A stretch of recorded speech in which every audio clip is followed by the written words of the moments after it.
Boa tarde a todos. Sejam todos bem-vindos à nossa iniciativa dos Almoços SICs, o nosso ciclo de debates na hora do almoço.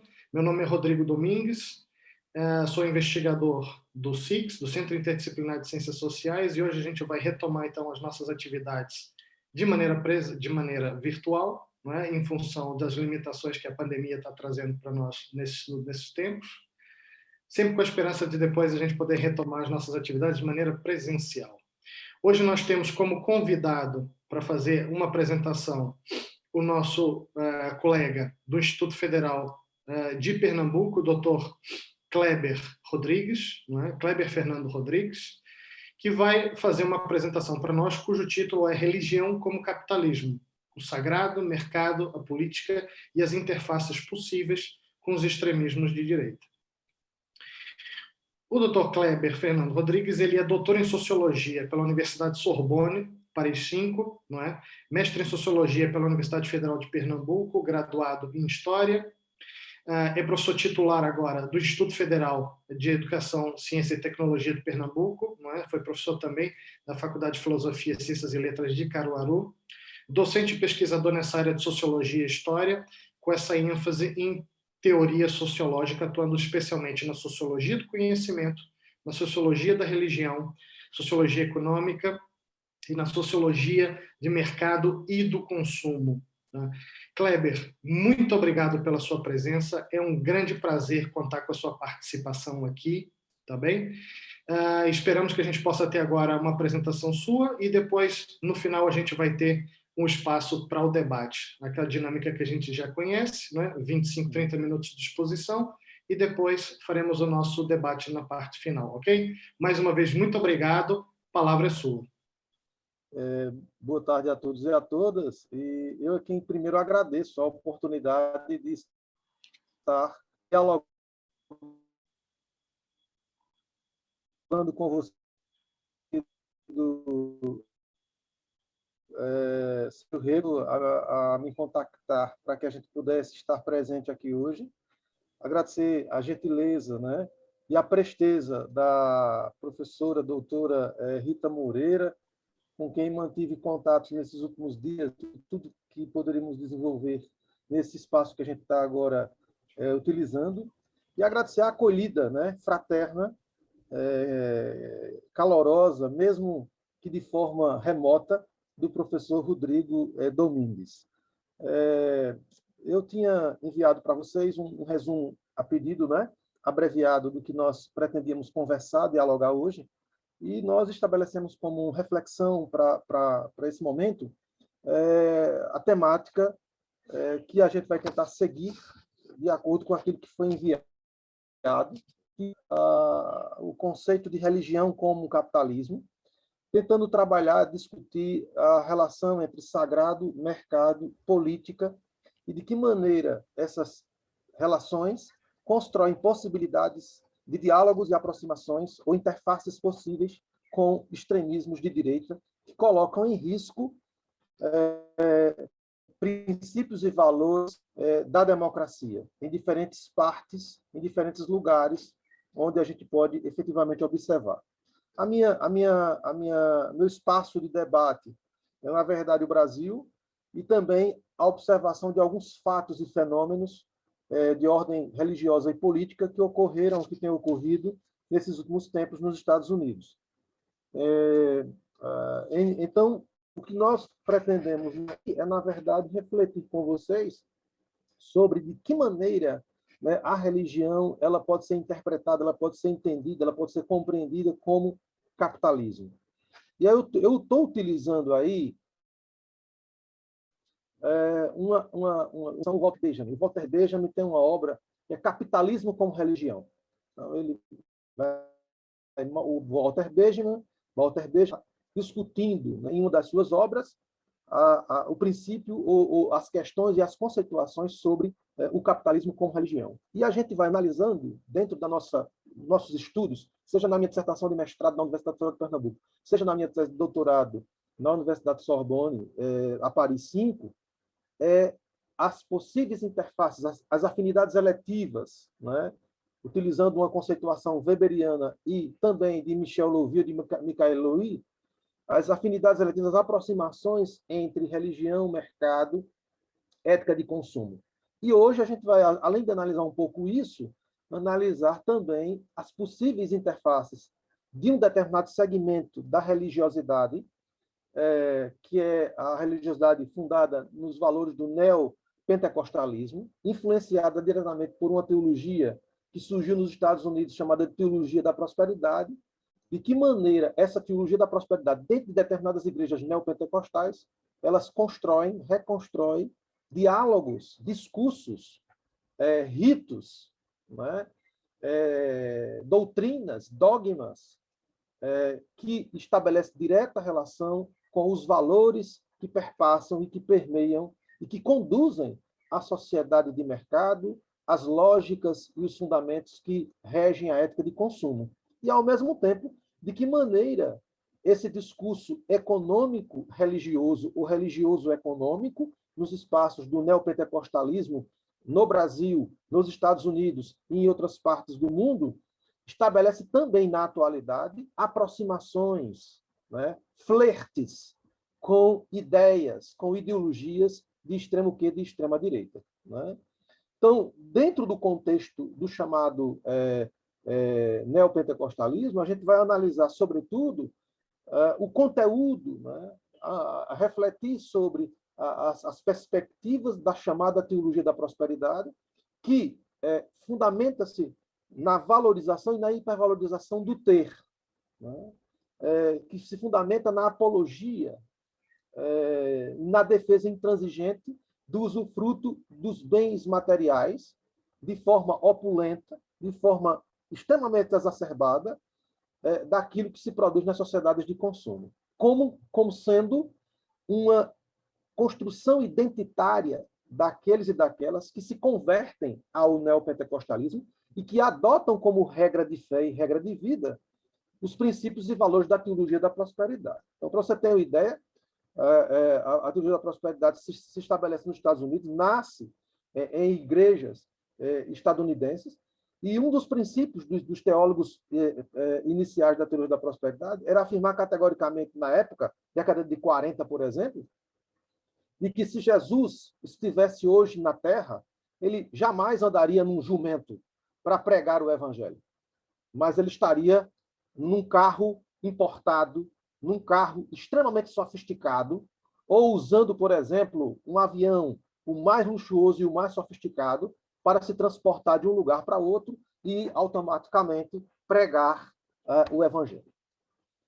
Dentro do contexto da Igreja Universal do Reino de Deus, que é exatamente o campo da minha pesquisa, seja na França, seja no Brasil, o próprio líder da igreja, o bispo Edir Macedo, em diferentes obras que eu consegui analisar e tê-la como objeto de estudo, instrumento de estudo, afirma categoricamente que Deus é o grande empresário, ou seja, Deus e Jesus é o grande empreendedor, né?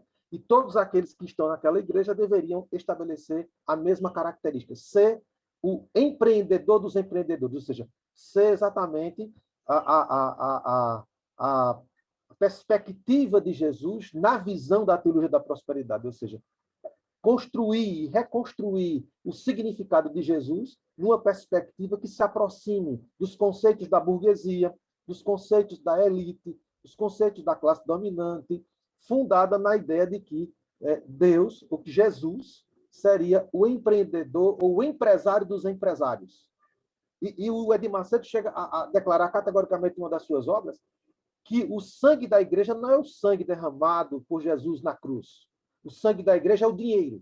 Então, todas as vezes que um fiel da sua denominação religiosa, neopentecostal, vai ao altar da igreja e deposita o dízimo e suas ofertas em forma de dinheiro, eles estão depositando não o dinheiro, mas é a representação do sangue de Jesus. Então, para Edir Macedo, em determinadas obras dele, ele afirma categoricamente que, sobretudo numa obra dele chamada O Perfeito Sacrifício, ele define categoricamente que o sangue da igreja não seria o sangue de Jesus derramado na cruz. É, sobretudo, o dinheiro que cada fiel deposita no altar de quê? No altar do Senhor.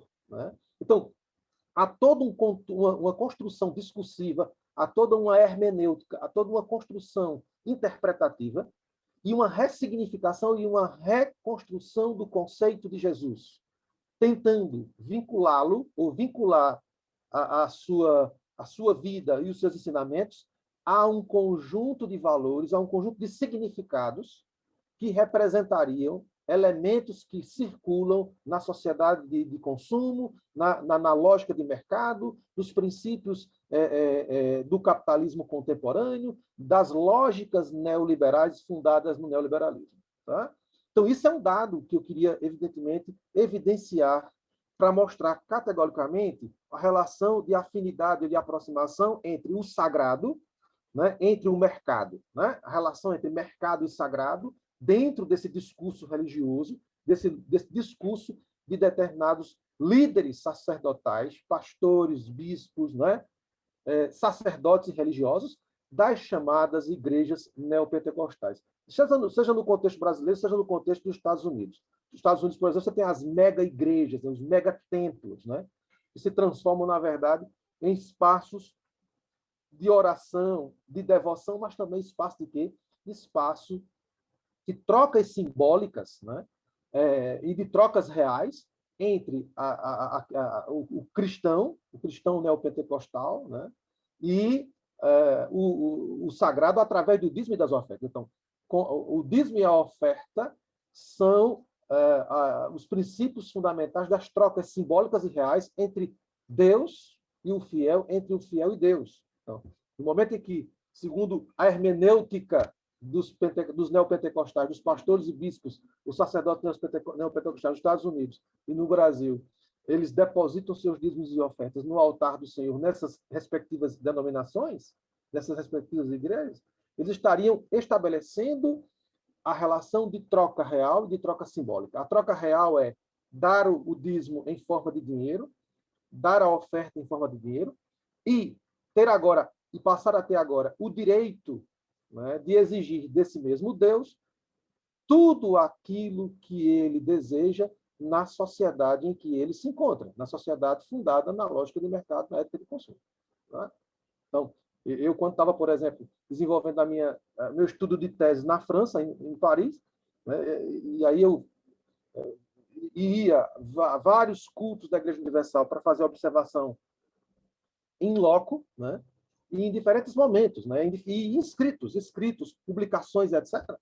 Está lá, por exemplo, o pastor conclamando todos a usufruir dos bens materiais mais caros que a sociedade francesa, naquele contexto, possuía. Inclusive, oferecia, no imaginário do fiel, a ideia de que se ele dizimasse, ou seja, entregasse o seu dízimo e suas ofertas de forma farta e abundante àquela denominação, àquela igreja, eles teriam todo o direito de exigir, não é nem pedir, é exigir de Deus, em troca, tudo aquilo que esse fiel está dando em forma de sacrifício a ele. Então, por exemplo, o Le Fauché, lá na Avenida Champs-Élysées, o pastor dizia categoricamente, você exija de Deus jantar, almoçar no Le Fauché, ou seja, que fica na Champs-Élysées. Exija de Deus, por exemplo, utilizar as melhores marcas. Você tem direito a ter um Lamborghini, um Porsche. Não peça um carro Mini, ou seja, um Mini, que é aquele carro pequenininho da década de 60, 70. Você tem direito de exigir um Lamborghini, um Porsche, um Ferrari.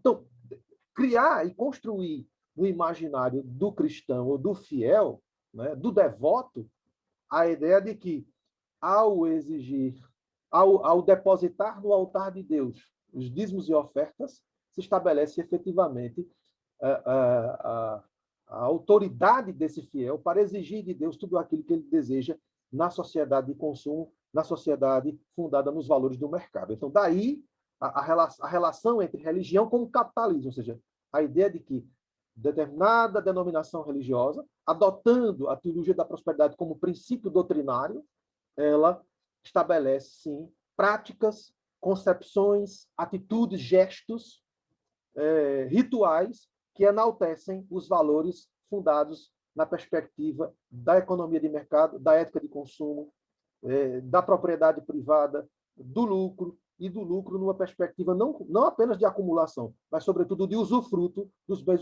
dos bens materiais em excesso. Né? E de que forma, por exemplo, nos Estados Unidos e no Brasil, essas denominações neopentecostais, por exemplo, e a teologia dela, se aproxima no momento, ou flerta, ou estabelece aproximações possíveis com ideologias políticas de extrema-direita. Né? De que maneira? No momento em que candidatos à presidência da República como Trump, nos Estados Unidos, ou, por exemplo, o Jair Bolsonaro aqui no Brasil, se colocam como alternativa de poder, uma significativa quantidade de grupos e denominações religiosas, não só evangélicos, mas de diferentes matizes religiosos,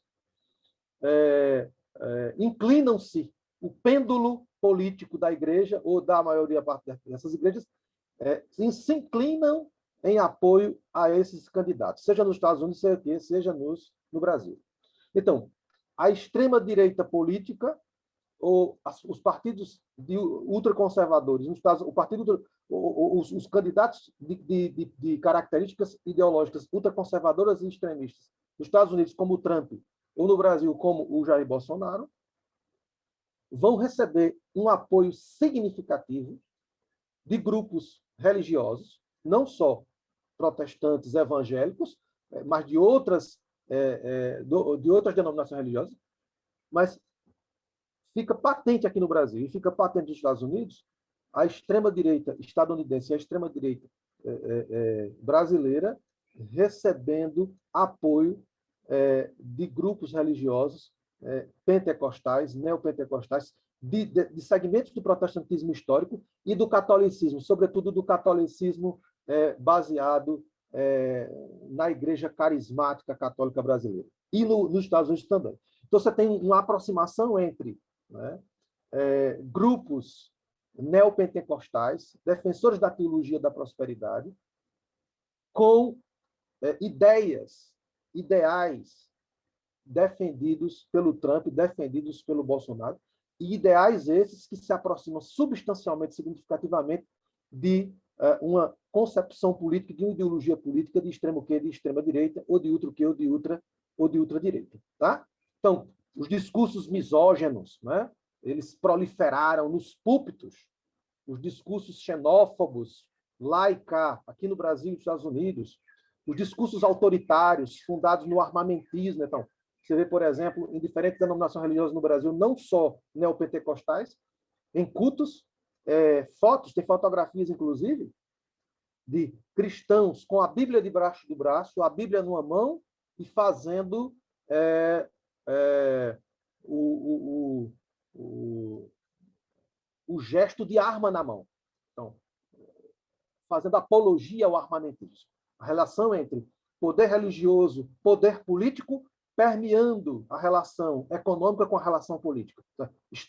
A extrema-direita católica, a extrema-direita cristã, seja ela católica, seja ela protestante, seja ela evangélica, estou dizendo que todos eles são, absolutamente todos eles, não estou generalizando, estou dizendo que há segmentos dentro de diferentes religiões e denominações, não só cristãs católicas ou cristãs protestantes ou evangélicas, mas de outras, que vão aderir ao discurso misógino, ao discurso homofóbico, ao discurso, em alguns momentos, racista.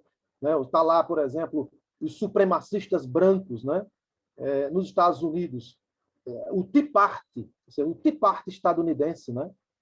Enaltecendo valores do supremacismo branco e apoiando o Trump. Né? Está o movimento QAnon, né?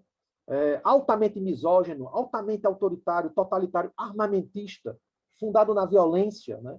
E que tem forte ligação com grupos religiosos cristãos extremistas. Né? Então, você tem, ao mesmo tempo, aproximações e afinidades, né?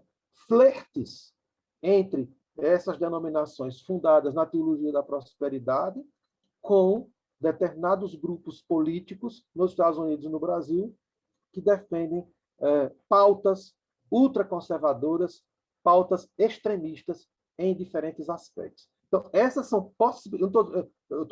Quero deixar claro aqui que isso não é uma generalização, não estou generalizando, não estou dizendo que todos os pastores, que todas as religiões, Estou dizendo que todas as comunidades religiosas agem, pensam e se comportam dessa maneira.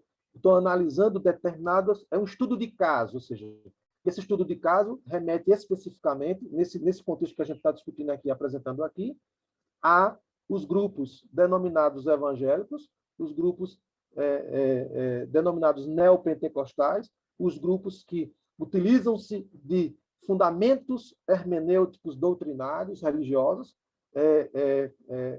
alicerçados na teologia da prosperidade. Tá? Claro que você vai encontrar grupos ultraconservadores no campo católico, está lá Opus Dei para mostrar categoricamente isso, está lá TFP, Tradição, Família e Propriedade, para demonstrar claramente isso.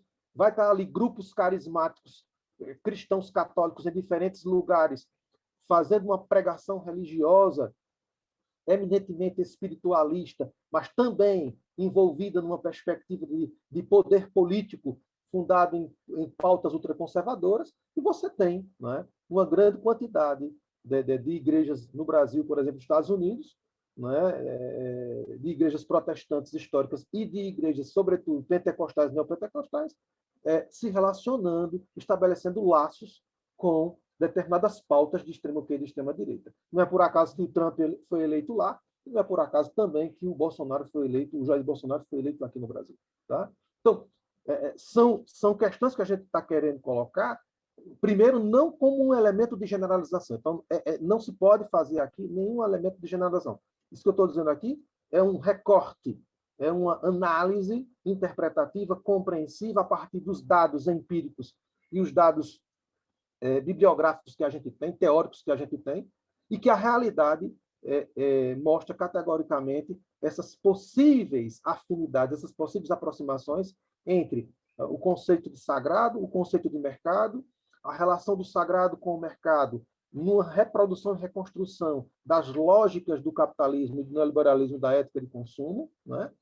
E, ao mesmo tempo, em tempos mais próximos de nós, a ascensão de determinadas lideranças políticas de extrema-direita estabeleceram também, por parte de segmentos evangélicos, segmentos protestantes, segmentos cristãos católicos de direita, de extrema-direita, né? E segmentos de outras denominações religiosas, a adotar uma pauta e adotar um discurso que estabelece a afinidade e aproximação com temas, temáticas, ideias, ideais e concepções de extrema-direita. Se não no seu todo, mas em alguns elementos, em algumas perspectivas, em algumas conceituações e alguns conceitos que alguns grupos políticos de extrema-direita defendem. Então, se um determinado líder religioso não é, por exemplo, misógino, mas ele pode, por exemplo, ser armamentista, defender o armamentismo. Às vezes o sujeito não é armamentista, mas ele é o quê? Ele é misógino e homofóbico. Né? Ele não defende as armas, mas defende a misoginia e defende o quê? Defende a homofobia, tá? A transfobia, enfim. Tem dinâmicas as mais diferentes e as mais complexas. Então, não dá, por exemplo, fazer uma homogeneização, dizer que todos são assim. Não, todos não são assim.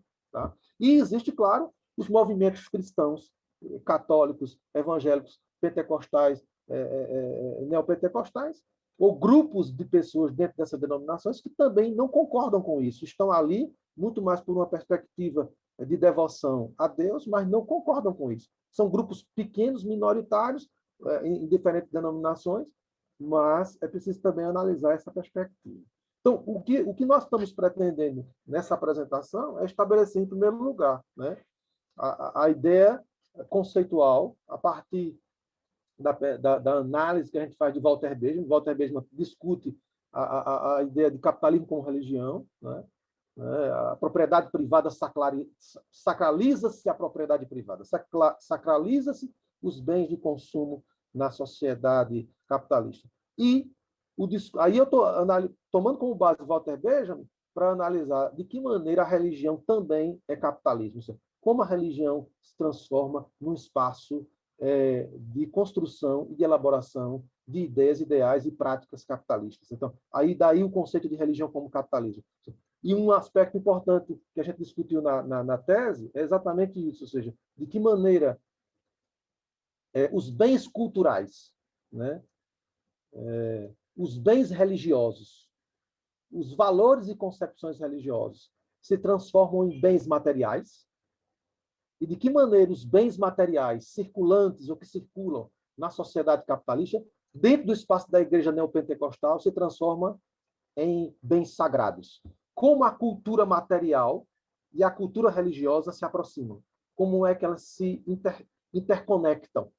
E de que maneira a cultura material é transformada em sacralização através do discurso religioso? Como é que um carro, né, ele se transforma num bem não apenas material, mas num bem sagrado no discurso e na hermenêutica do neopentecostalismo, da teoria da prosperidade, né? De que maneira ele se transforma? Como é que, por exemplo, uma roupa de marca se transforma não apenas num bem material, mas no discurso religioso se transforma em quê? Se transforma num bem sagrado, porque ele foi concedido por Deus desde que aquele fiel tenha efetivamente dizimado e ofertado na igreja. Se ele dizimou, se ele deu o dízimo, ele deu a oferta, ele tem direito de exigir de Deus um carro da melhor marca, né? E esse carro passa a ter não apenas uma função material na vida dele, passa a ter uma função também o que simbólica, uma função religiosa, tá? Se transforma bens materiais que são tratados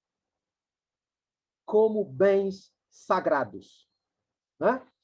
Então, de que maneira a cultura material se transforma dentro do espaço do neopentecostalismo, dentro da teologia da prosperidade, em valores e em cultura, que em cultura sagrada, ou seja, a sacralização dos bens materiais. Isso é um dado que precisa ser analisado, discutido, problematizado no contexto dessas denominações neopentecostais fundadas dentro dos princípios e dos valores e concepções da teologia da prosperidade.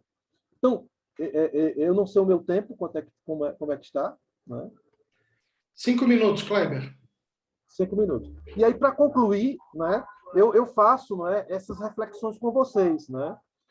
Em primeiro lugar, em que aspectos o espaço do sagrado reproduz e reconstrói valores, concepções, significados e práticas do mercado e da ética de consumo. Né? Então, aqui na Igreja Universal do Reino de Deus, em São Paulo, na sede da Igreja Universal do Reino de Deus em São Paulo, eu tive a oportunidade, por exemplo, de ouvir vários bispos, né, nas pregações, afirmarem. Um deles afirmava assim: olha, ontem eu fui abençoar, fazer uma oração que abençoava um triplex de uma fiel, de um membro da nossa igreja aqui. E aí o triplex que ela tinha acabado de comprar e o carro importado que estava no estacionamento daquele prédio para o discurso religioso, era não apenas a aquisição de um bem, mas era, sobretudo, uma marca, né, da fé que aquela mulher teve e que, segundo aquele bispo, essa fé em forma de fidelidade a Deus na Igreja Universal, através da entrega dos seus dízimos e ofertas, concedeu a ela o direito dela exigir de Deus e obter de Deus a bênção de ter comprado um triplex e ter um carro importado no estacionamento daquele prédio. E ele disse: eu fui lá e fiz uma oração, né, abençoando aquele carro importado e abençoando os espaços daquele triplex. Então, o triplex não é mais, por exemplo, paredes, tijolos. E o carro não é apenas um conjunto de componentes, né, automobilísticos. O carro e o triplex passaram a ter um outro sentido e um outro significado. Um significado de cunho, de cunho simbólico religioso. Daí a relação entre trocas simbólicas e trocas o quê? Trocas reais no espaço do discurso religioso da Igreja Universal do Reino de Deus. Né? E aí você vai ver, por exemplo, o Edir Macedo aqui, que é o líder da igreja, apoiou o Jair Bolsonaro para a eleição e continua apoiando. Né? A Igreja Universal continua apoiando o Jair Bolsonaro. Tá? Né? E o Tea Party nos Estados Unidos, o movimento Canon dos Estados Unidos e a extrema-direita cristã nos Estados Unidos, capitaneada pela lógica da teoria da prosperidade, continua apoiando a política do Trump. Ou seja, continua sendo trumpista sem que o Trump esteja mais no poder. Então, de que maneira, né, a teologia da prosperidade, nos espaços de igrejas e denominações religiosas neopentecostais, estabelece afinidades, aproximações e interfaces com discursos de extrema o quê? De extrema direita. Isso é uma questão, inclusive, a ser aprofundada, né? Isso pode ser objeto de estudo de outros pesquisadores para aprofundar isso, né?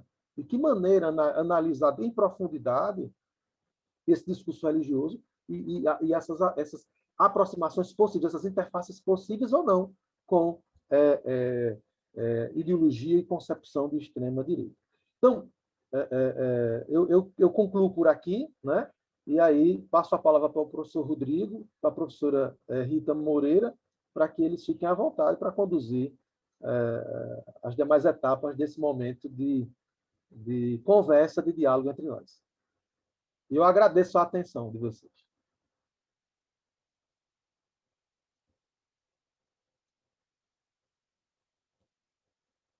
Obrigado, Kleber. Obrigado aí pela brilhante exposição.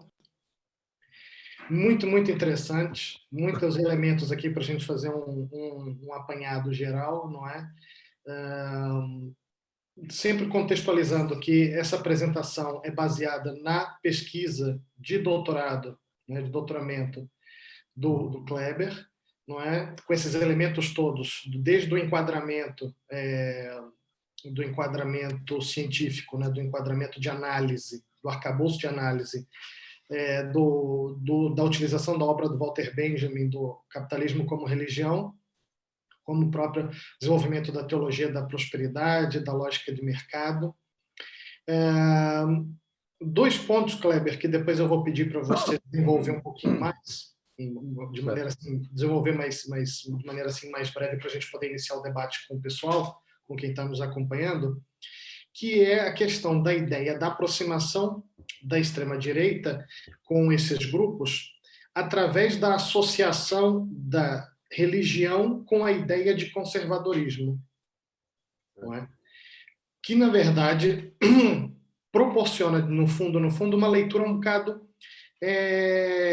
enviesada, não é? desses princípios cristãos, não é? Porque a gente pode fazer a leitura desses princípios religiosos, desses princípios cristãos, por exemplo, não é?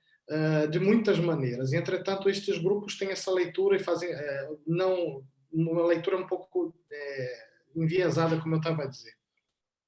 E a outra questão que eu vou pedir depois para você desenvolver, e já vou também te colocar uma pergunta, é a questão do mercado, não é? Dessa coisa da associação da ideia do sagrado com a ideia da lógica de mercado, com essa questão da demonstração de poderio econômico como demonstração de sucesso, não é? Na vida, e, acima de tudo, como demonstração de fé.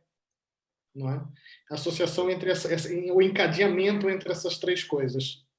E já aproveitava também para te fazer uma pergunta de fundo, que é, dentro da tua pesquisa, quando você fez a sua pesquisa, né, dentro do ambiente em Paris, né, nessa lógica de analisar, de fazer a observação empírica, a pergunta que eu te faço é se você observou comportamentos diferentes, dinâmicas diferentes, por zona aonde a observação era feita, nos templos colocados, porque os templos da Iurde, e não só os templos da Iurde, como os outros todos, estão colocados em zonas de Paris que são zonas distintas, e também são distintas, sobretudo, do ponto de vista econômico, não é? Digamos assim, do poderio econômico daquela comunidade, daquele bairro. Era para saber se você observou essas dinâmicas diferenciadas de acordo com esse poderio econômico de cada um dos bairros onde estavam esses templos, né, onde você fez a observação empírica, a observação em loco. Tá? Agradeço mais uma vez a tua participação aí. Tem um tempinho agora para você dissertar aí rapidamente sobre essas colocações, para a gente poder abrir o debate, ok? Ok, obrigado. Eu já posso À vontade. interrupção? À vontade. Primeira coisa, professor, você fala da questão da relação entre religião e conservadorismo, né? De que maneira elementos religiosos e práticas religiosas elas estabelecem relação de enviesamento com práticas, condutas e concepções conservadoras, né? E isso é uma característica muito presente em diferentes traços da religiosidade, né? Sobretudo da religiosidade fundada no princípio da religião chamada judaico-cristã, né? Então, o princípio, por exemplo, do conservadorismo, do moralismo, né? Ou em determinadas situações do falso moralismo, né? Que se estabelece como pregação religiosa, como se a conduta humana o afastamento, né, das coisas supostamente mundanas tornará o cristão mais próximo de Deus. Né? Então, isso, a relação entre religiosidade cristã, né, e conservadorismo, e uma percepção fundada em valores conservadores do ponto de vista do modo de vestir, do modo de falar, do modo de pensar, do modo de agir, e que isso interfere nas relações sociais, nas relações políticas, na concepção do mundo, está muito relacionado com um conjunto de quê? Com um conjunto de tabus, né, de regras, de normas que estão presentes na cultura religiosa judaico-cristã. Não que outras denominações religiosas no mundo não tenham isso, ou seja, o islamismo também tem o quê? Tem um conjunto de condutas conservadoras, enfim, diferentes modelos religiosos constroem o quê? Constrói condutas conservadoras. Então, isso está presente também dentro da perspectiva neopentecostal. Então, existe um conjunto de regras e normas daquilo que não se deve fazer, que não se pode fazer, pertencendo aos grupos pentecostais, aos grupos neopentecostais, aos grupos religiosos. Tá? Então, a forma de vestir, a forma de se conduzir, a forma de falar, deixar de fazer isso, não comer isso, não beber aquilo, né? Ou seja, não participar de determinadas coisas consideradas mundanas, para que esse cristão se torne mais próximo de quê? Mais próximo da presença de Deus. Ou ainda a ideia teológica, né, de que o corpo do cristão é templo do Espírito Santo, né, e que ele não pode se contaminar com determinadas coisas que o mundo oferece, como a bebida, como, enfim, o cigarro, como a prostituição, o envolvimento com o jogo, enfim. Então, tem todo um conjunto de regras, de tabus, de normas, né, fundadas em valores morais, em concepções morais, que vão perpassar, né, a dinâmica de funcionamento de inúmeras denominações religiosas. Quando a gente trata das religiões de caráter cristão, aí você tem o quê? Você tem a influência extremamente poderosa da perspectiva judaico-cristã, que vai, claro, influenciar os comportamentos humanos em diferentes partes do mundo. Né? Então, esse conservadorismo moral, ele pode sim estabelecer contato com outras formas de conservadorismo, entre eles o conservadorismo político. Então, um político que se utiliza, que se apropria de um discurso moralista, ele estabelece um contato direto em diálogo, em dialogicidade, com aqueles grupos religiosos que também são moralistas. Então, veja, 98% dos cristãos na Alemanha apoiaram Hitler. 98% dos cristãos. Católicos, luteranos, protestantes históricos, enfim, apoiaram Hitler. E dentre algumas concepções, estava exatamente o que? Determinados conservadorismos daquela sociedade, determinados moralismos daquela sociedade. Então, em determinados espaços, aquele político que tem um discurso moralista estabelece, digamos, uma aproximação significativa com grupos religiosos que também defendem determinados moralismos. Tá bem? Então,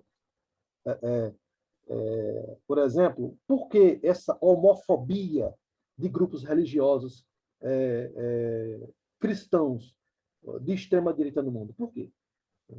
O moralismo, um falso moralismo da sociedade, que é o quê? Que é agregado ao discurso religioso, que se faz uma deturpação do conceito do evangelho para tentar difamar, destruir, perseguir as pessoas que têm orientação sexual homoafetiva. Ou seja, e a gente vai perceber nitidamente que isso é uma deturpação do texto bíblico, por exemplo. Jesus, em sua trajetória no mundo, pregou a justiça e o amor. E não é justo nem é amoroso qualquer forma de discriminação. Mas o cristão se acha no direito, interpretando de forma deturpada e deformada o evangelho, apontar o dedo para uma pessoa de orientação sexual homoafetiva e dizer que ele efetivamente é isso, aquilo e aquilo outro. Veja, faz-se uma deturpação do texto bíblico e da vida de Jesus sobre a terra para atender a determinados valores, conceitos falso-moralistas numa sociedade hipócrita como a nossa. Então, você tem o quê? Você tem, em determinados aspectos, sim, posturas religiosas, condutas religiosas, perpassadas, influenciadas por conservadorismos ou características moralistas, e quando esse moralismo religioso ele encontra um político ou um determinado segmento partidário que defende politicamente esse falso moralismo, esse grupo religioso estabelece uma relação imediata de identificação. É o alter ego político-religioso entre o político e o cristão e o político. Aí passa a levantar a bandeira, as bandeiras mais terríveis, mais abomináveis na sociedade. Então, como a homofobia, como a misoginia, né, colocar a mulher numa situação objetal. Né? Então, quantas e quantas denominações religiosas transformam a mulher num objeto, numa coisa. E aí, qualquer político que tem uma postura machocêntrica, falocêntrica, estabelece identificação imediata com aquele grupo que também defende religiosamente a misoginia, a falocracia, né? Ou seja,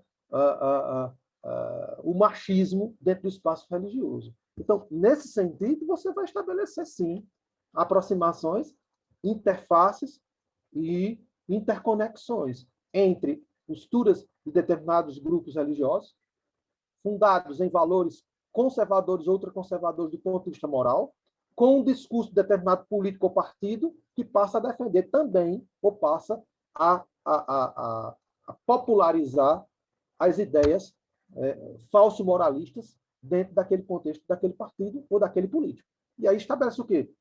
Estabelece uma simetria entre discurso religioso e discurso político.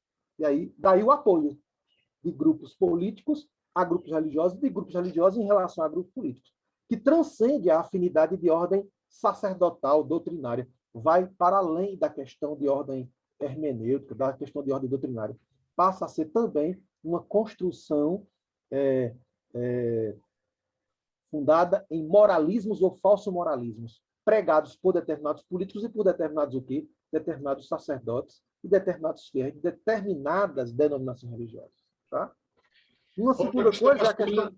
A tua investigação, exatamente, a outra parte da resposta sobre a tua investigação. Se você conseguiu ver diferenças de comportamento ou diferentes dinâmicas dentro das zonas em que você observou durante o teu doutorado. Quando eu fiz doutorado em Paris, lá na França, de 2009 a 2011. Então, eu passei 2009, 2011, 2010 e 2011 lá, certo? E o meu espaço de observação e de etnografia, de levantamento de dados em loco, foi a matriz, a Igreja Central da Universal do Reino de Deus em Paris. Então, eu não tive, por exemplo, a possibilidade de estudar as diferentes ramificações ou as diferentes filiais religiosas da Universal em outros quartiers e em outros bairros. Então, eu me concentrava exatamente no 19e arrondissement e no 20e arrondissement, onde estava localizada a sede da Universal. Mas existe uma diferença que eu poderia dizer do ponto de vista de determinadas práticas e de determinados discursos da Universal na França, a partir desses passos que eu pesquisei, para a Universal no Brasil. Aí você tem diferença. O discurso sobre o dinheiro na Universal no Brasil, ele é aberto, sem tabus, sem arrudeios, sem balizas, sem aprisionamentos. Aqui se fala de dinheiro abertamente, tá certo? Na França, sobretudo porque uma sociedade marcada pela laicidade, fortemente marcada pela laicidade, existe, inclusive, não é, uma instituição governamental que ela observa os movimentos religiosos internos na França. E ela, inclusive, incluiu a Igreja Universal do Reino de Deus como uma seita. Seita aí no sentido... Né, no sentido, eu não quero discutir isso no sentido pejorativo do termo. O conceito de seita é um sentido pejorativo, então não estou trabalhando na perspectiva pejorativa. Mas, por exemplo, o Mivilude, né, que é o movimento de vigilância das denominações religiosas na França, inclui a Universal do Reino de Deus como uma seita. Tá? Então, ela lá tem que dosar a forma de dizer, a forma de falar e a forma de pregar sobre o dinheiro. Então, lá, quando você entra, você escuta uma pregação que se assemelha muito às denominações protestantes sobre o dízimo e a oferta. No entanto, o dinheiro é falado, é dito, mas de uma forma extremamente sutil, bem infinitamente mais sutil, infinitamente mais cuidadosa do que no contexto brasileiro. Tá? Outra coisa, no Brasil, por exemplo, as igrejas aqui têm direito o quê? Direito de ter redes de rádio, de televisão, internet, todo meio de comunicação disponível, eles podem adquirir. Na França, não. Na França não existe esse direito. No máximo que a Igreja Universal tinha era um blog, um site na internet e, de certa forma, sob vigilância. Porque eles sabiam que estavam sob vigilância lá, porque eles eram tidos como o quê? E são tidos até hoje como uma seita dentro do contexto francês. Outra coisa é que o grupo, você tinha poucos franceses. Entre os membros da denominação, você tinha poucos nativos. Tinha franceses e francesas como membros, mas em pequeníssima quantidade. A Igreja Universal na França ela é predominantemente ocupada de pessoas que são imigrantes, sobretudo imigrantes africanos, né, de língua francesa, imigrantes de língua portuguesa. Tá? E você tem, sim, uma quantidade pequena de franceses e francesas, mas a esmagadora maioria, a grande maioria dos membros, naquele contexto que eu pesquisei, eram de imigrantes. Imigrantes de origem africana, de origem africana, de língua portuguesa, de língua francesa, sobretudo. Né? Agora, veja, há uma diferença. A diferença é no ritual. Né? Os rituais eles são extremamente o quê? Domesticados, adaptados aos controles que a laicidade na França impõe àquela denominação. Tá? No entanto, o tempo todo eles estão dizendo, debatendo e defendendo a teologia da prosperidade, sem fazer de forma explícita a apologia a que todos deem dinheiro da forma como se faz no Brasil. Eu acompanhei, por exemplo, cultos aqui em Caruaru e em São Paulo, porque o meu campo de estudo foi Caruaru, para analisar a igreja em nível micro, regional, depois analisar a sede da Igreja Universal no Brasil, em São Paulo. Eu passei um mês em São Paulo para poder, indo a cultos diariamente, 2, 3 vezes, vendo e analisando diferentes tipos de culto. E aqui, a pregação sobre o uso do dinheiro como um elemento de troca simbólica e real com Deus, ela é explícita. Não existe aqui nenhuma restrição de falar. Na França, esse discurso ele é reelaborado, ele é reestruturado, ele é ressignificado para adaptar-se à cultura francesa, predominantemente marcada pelo princípio e pelos valores da sociedade laica, da laicidade, construída na Revolução Francesa de 1789. Tá? Então, lá, eles pregam a teologia da prosperidade, mas de forma bastante mais comedida nos seus rituais na sua forma. O conteúdo não se altera, viu? O conteúdo teológico não se altera.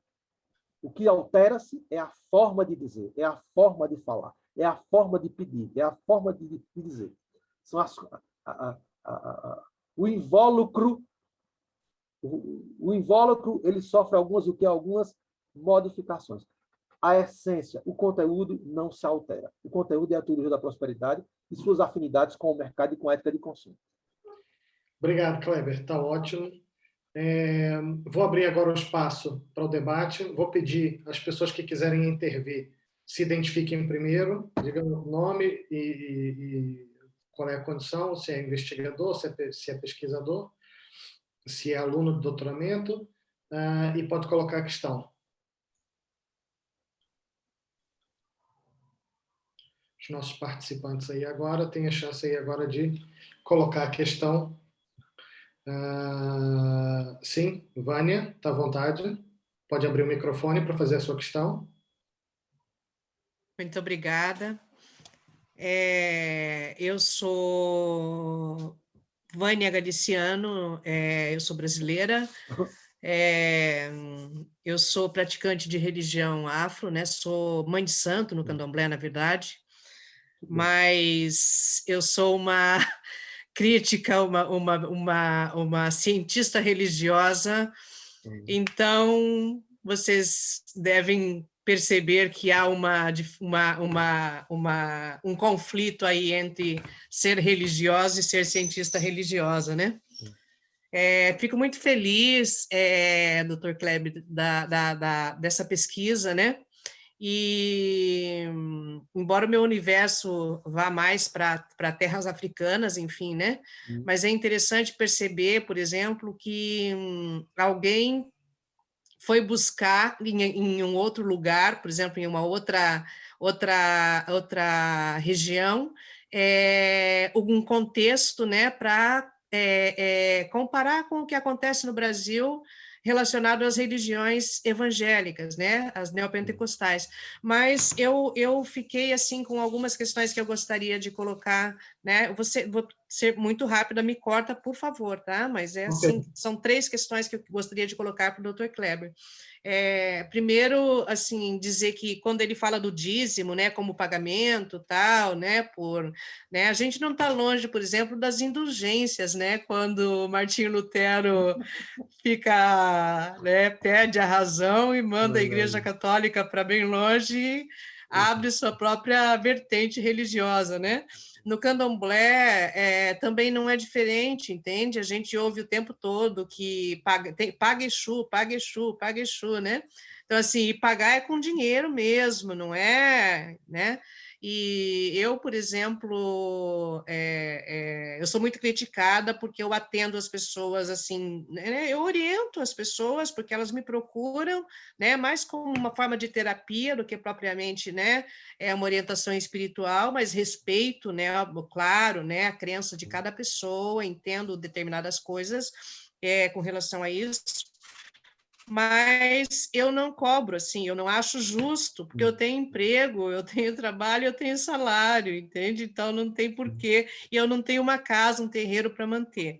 Mas é muito parecido, né? Essa coisa do dinheiro, assim, o dinheiro é um grande valor de troca, e a gente ouve isso o tempo todo paga, se você pagar o chão do Pai de Santo, você vai receber isso 70 vezes 7, né? Então, assim, veja a semelhança, tal, né? Mas isso é ocidental, isso não é da África, entende? A África, obviamente, depois, né? Hoje virou uma coisa, por exemplo, que se você for pedir a bênção para uma determinada pessoa na África, ela bota a mão para você pôr um dinheiro, mas tudo isso em consequência da relação que se tem com o Ocidente, né? E eu gostaria de fazer 2 perguntas. A primeira né, por que o doutor não entrou no universo da Igreja Católica, por exemplo, que também, ou assim, se tem alguma coisa, algum estudo relacionado a isso, porque a Igreja Católica também, ela faz o mesmo trabalho político, né, para os políticos de péssima índole, né, no Brasil, o mesmo trabalho que faz a igreja evangélica, né? Então, assim, seria interessante também levantar talvez essa bandeira. Eu só queria saber, por exemplo, qual a relação do doutor com isso. Outra questão, por exemplo, sobre comer certas coisas ou não beber certas coisas, também tem uma similaridade muito grande com o candomblé, né? Se você comer determinada coisa, você vai machucar seu orixá, você vai criar quizila com seu orixá, tal. Então, as pessoas estão sempre com medo, né? Então, eu trabalho muito na minha pesquisa esse caminho inverso, assim, não tenha medo, não existe religião, não é para amedrontar ninguém, é para dar, na verdade, um suporte, né, para aquelas pessoas que necessitam, que buscam na espiritualidade, né, esse suporte, esse aporte, enfim, né? E, então, seria a primeira pergunta, aquela questão da religiosidade, do catolicismo, e a segunda é assim, né? Porque, por exemplo, os evangélicos, primeiro, foram expulsos, né, da África, de alguns países, agora de Angola, principalmente, né? Por estarem tomando espaço lá.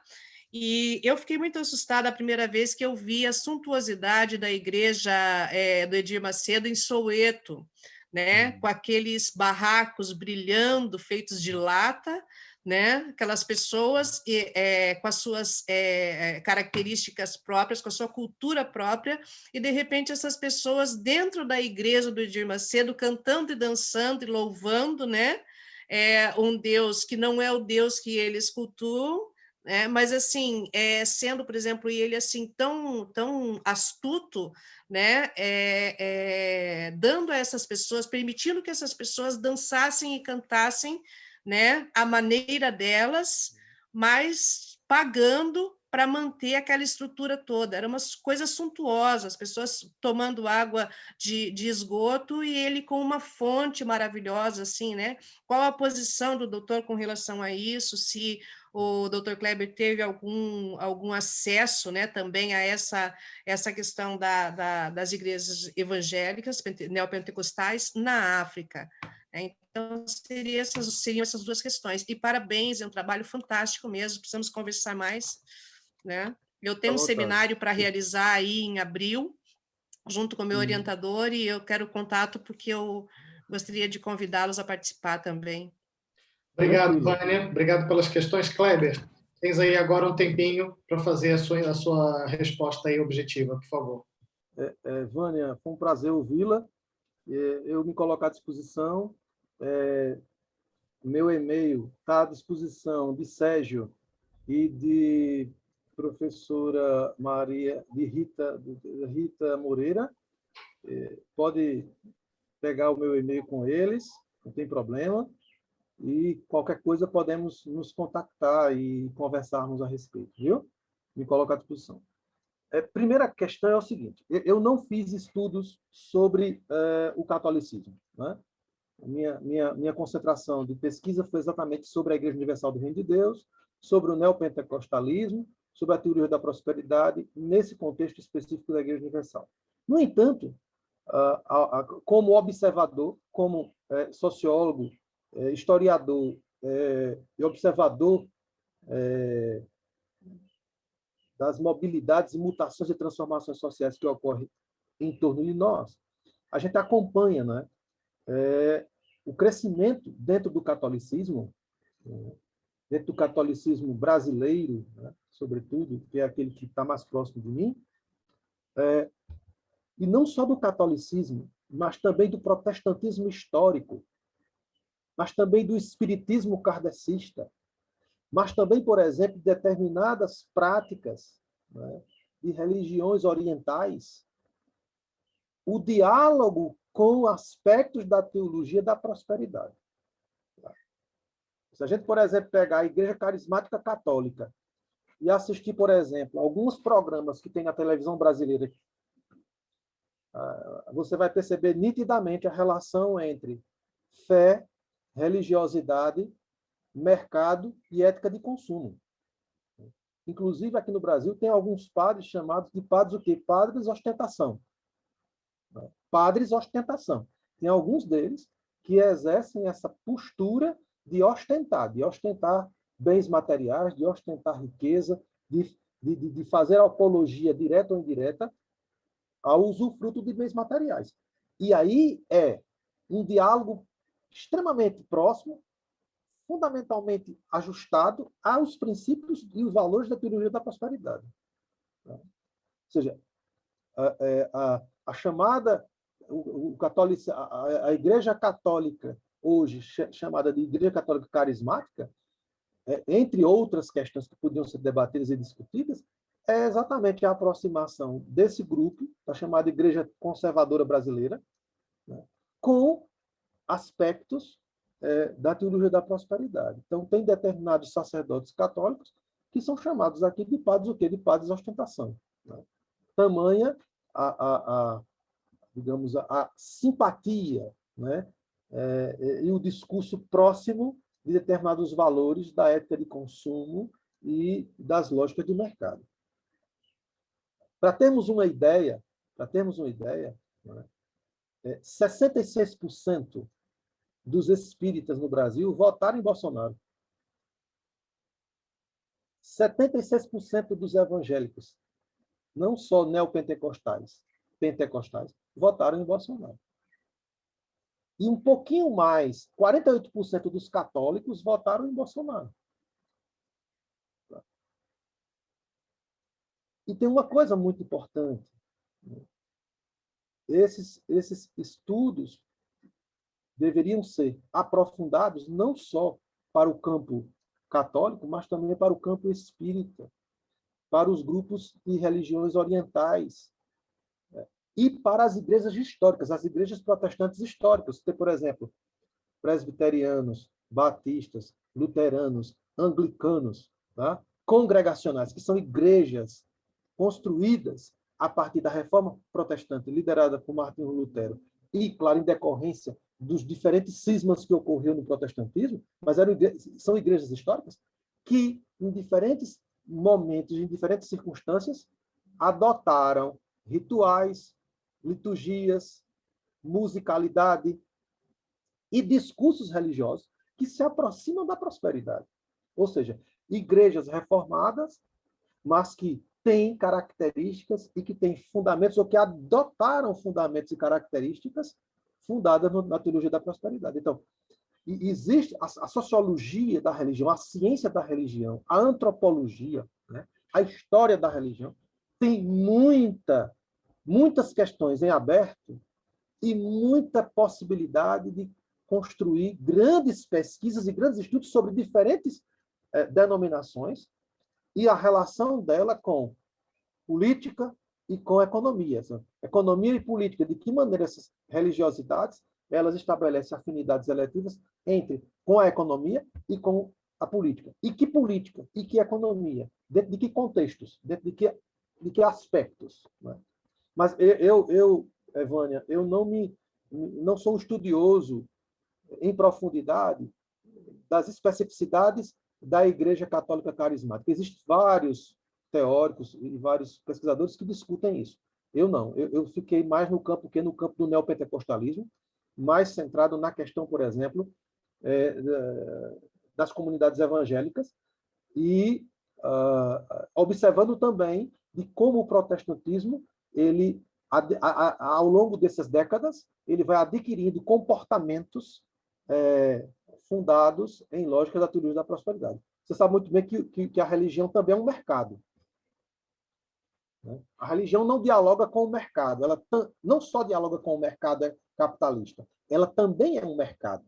Ela é um mercado de bens simbólicos. E ela é um mercado de bens reais. Você acabou de dizer isso na sua análise que você fez sobre o quê? Sobre a religião de matriz, o quê? De matriz africana. Né? E tem mais. E não só é um mercado para si, dentro do contexto dela. Ela é um mercado de disputa em relação a outras denominações. Então, o mercado religioso é uma concorrência e uma competição entre igrejas, entre denominações as mais diversas, cada uma querendo ocupar mais espaço do que o espaço de poder. Tá? E uma forma de ocupar espaço de poder, desestabilizar o outro campo religioso que é seu concorrente, é, entre outras coisas, investir na suntuosidade. Tá? Ou seja, não apenas seduzir e encantar pelo discurso religioso, mas seduzir e encantar pela arquitetura das igrejas, para demonstrar o poder dessa fé a partir das construções arquitetônicas. E a Universal utiliza, entre outras coisas, como elemento de sedução, também a arquitetura, como uma forma de quê? Como uma forma de seduzir. Então, você tem lá na África, pessoas morrendo de fome, morando em barracos de lata, e você está o quê? E você está com um templo suntuosíssimo no meio daquela, o quê? Daquela miséria. Então, parece ser um paradoxo, parece ser um dissenso, e é um dissenso e um paradoxo. É uma coisa extremamente nefasta isso. No entanto, a igreja passa a ser o lugar no imaginário daquela sociedade de que a condição de vida daquela pessoa miserável pode se transformar se ele for fiel àquela igreja, tornando-se cristão naquela igreja, se convertendo naquela igreja. Ele não vai se tornar empresário, nem vai se tornar um burguês, mas ele vai ter a sensação, simbolicamente, de que, adentrando ali naquele espaço, ele vai auferir as condições imagéticas para se sentir como alguém escolhido por Deus, a ter ou a exigir uma melhoria na sua condição de vida. Então, a Igreja Universal, ela não apenas quer seduzir o outro pelo seu discurso, que é o discurso da teologia, pela sua hermenêutica, tá? A sua específica hermenêutica, os seus rituais, tá? O uso midiático, né? As relações políticas, né? Eleger deputados, eleger governador, eleger prefeito, né? Eleger vereador, eleger senador. Né? Não é só isso, mas também, por exemplo, mostrar que a prosperidade que ela diz, ela está impregnada nas paredes dos templos suntuosos.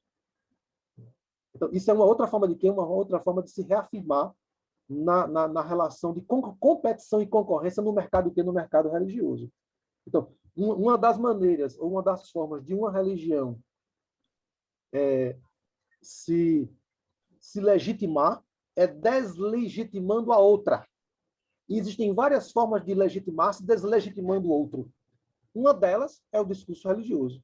Outra são as relações que esse grupo religioso mantém com as estruturas de poder político. Outra é o uso grandioso de recursos tecnológicos e comunicacionais. Mas outro é também demonstrar esse poder, entre aspas, pela suntuosidade dos seus templos. E a Igreja Universal o faz de forma bem planejada, bem constituída e bem fundada nas perspectivas do marketing. O marketing não só religioso, do discurso religioso, o discurso, por exemplo, da aparência física de pastores, sacerdotes e etc., mas também o marketing das grandes construções arquitetônicas, que dá o sentido de quê? O sentido de prosperidade. Que é um paradoxo, que é uma coisa assim completamente fora da perspectiva de análise crítica e problematizadora, mas leva as pessoas a esse encantamento e esse reencantamento naqueles espaços suntuosos da fé, suntuosos da religião. Kleber, muito obrigado. Obrigado aí pela resposta. Rodrigo.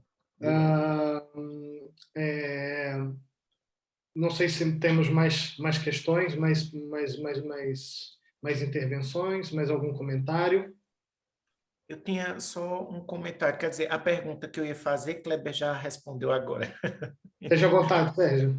Pronto, eu queria primeiro começar dizendo da alegria de vê-lo e ouvi-lo, Kleber, que só evidencia que minha escolha lá atrás foi ótima, fantástica, e eu queria muito essa gravação para que em algum momento da vida que tenha, não, tu não escolhesse bem não, aí assistia, pronto, tomava a ideia novamente. É esse o caminho, porque é fantástico, é entusiasmado, você fala de forma entusiasmada, me lembra muito dos bancos lá da Fafica, nesse sentido, assim, é de uma memória afetiva muito boa, além da competência teórica também, nesse sentido. Então, fantástico nisso. Eu não vou resistir a fazer uma piada, mas é coisa muito rápida. Eu queria que aquele pastor que foi abençoar o triplex, ele devia ter ido no Guarujá, porque resolvia tanto problema do Brasil hoje em dia. Ele teria resolvido muita coisa. Ok. Essa ideia da forma de exercer poder que foi falado, né, diante de um cenário de diversidade absurda, com a construção dos templos, a fundação de partidos políticos e a atuação no campo político também, para além do econômico, entre outros espaços, embora que tenha, por outro lado, as disputas de narrativas religiosas, teológicas, hermenêuticas, tudo isso, trazendo para Portugal, eu noto o seguinte: os templos que eu já vi aqui da Igreja Universal são enormes, são coisas apoteóticas. Muito, óbvio, com contextos diferentes, conjunturas, inclusive, diferentes, realidades diferentes, assemelha-se àquela ideia de medieval, né, das enormes igrejas com as casas menores ao lado, né, para se destacar diante de Deus. Só que eu não observo aqui, eu não sei se isso é no nível europeu, as televisões, o uso da rádio e da televisão nesse sentido. Eu vejo ainda muito pelo catolicismo, nesse caso, e ainda muito tradicional, não carismático como no Brasil. Diante dessa questão, inclusive foi muito falado aqui a expulsão da Igreja Universal de Angola, óbvio, por questões mais aproximadas também.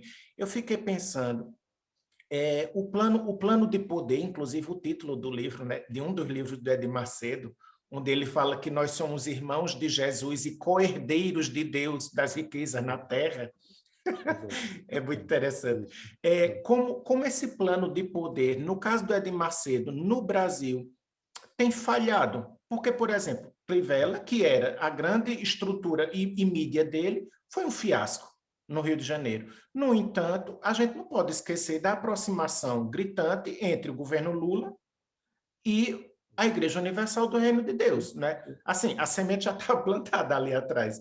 Então, nessa ideia que você coloca do capitalismo está envolvido diretamente, até o que a gente considera como progressista, um campo progressista político, tem que se aliou-se por determinada conveniência naquele momento. Como é que a gente pode ver isso daqui para frente, diante desse bolsonarismo e o apoio enorme da Universal para ele? Kleber, vou te pedir uma resposta bastante objetiva, o mais objetiva possível, que a gente já está caminhando aí para o final já. Tá bem. Veja, primeiro é uma alegria revê-lo, né? Como eu disse, né, Sérgio? E há uma gratidão pelo convite que você me formula enfim. Existe um pragmatismo, ou seja, a Igreja Universal ela é pragmática, certo? Ou seja, ela quer o exercício do poder, ela quer o poder.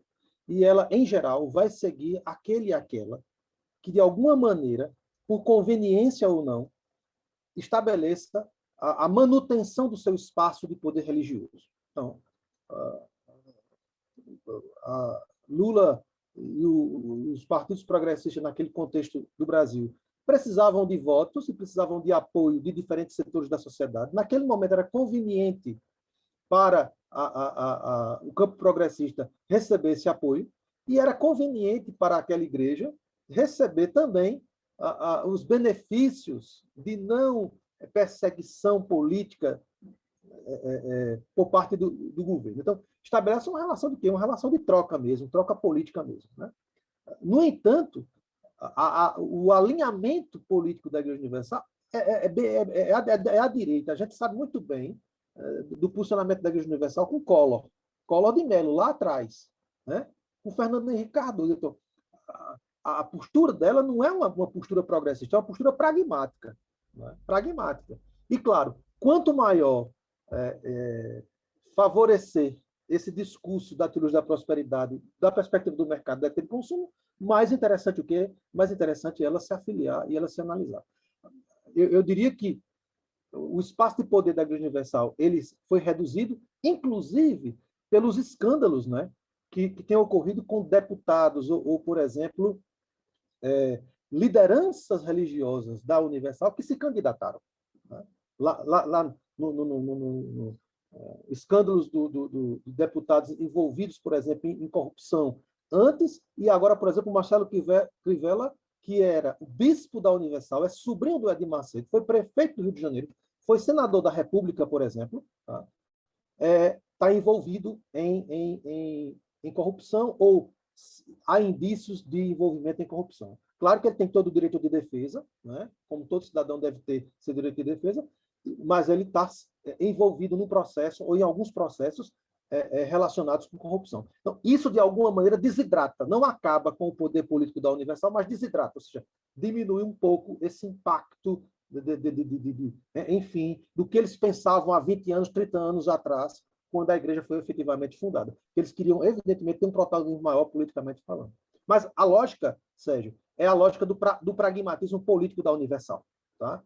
Ela vai estar apoiando aquele que mais intensamente atender determinados anseios da sua denominação e dos seus interesses econômicos, dos seus interesses políticos. Tá? Essa é a lógica do pragmatismo político. Não é uma perspectiva reflexiva, né, fundada em valores profundos. Não. É o pragmatismo, né? Então, tá Bolsonaro no poder, ela está lá, porque Bolsonaro assegura determinadas benesses para ela, para Record, verbas para Record, enfim, etc. E tal, tá? Então, é mais nesse sentido mesmo, do pragmatismo político, do religioso, do que de uma concepção mais fundamentada numa regra, numa conduta séria e estruturada do que significa o exercício da política. Tá? Obrigado, Kleber. Vou agradecer aqui a presença de todos que compartilharam com a gente aqui do nosso debate nesse espaço aqui durante a hora do almoço. Agradecer aos meus colegas Rita Moreira, ao Sérgio Rego e a Joana Teixeira, que nos auxiliam aí na elaboração do nosso seminário Almoço SIGS. Agradecer a todos que participaram e convidar vocês agora para o mês que vem voltarem a participar conosco da nossa próxima edição dos Seminários Almoços SIGS. Obrigado a todos e até a próxima.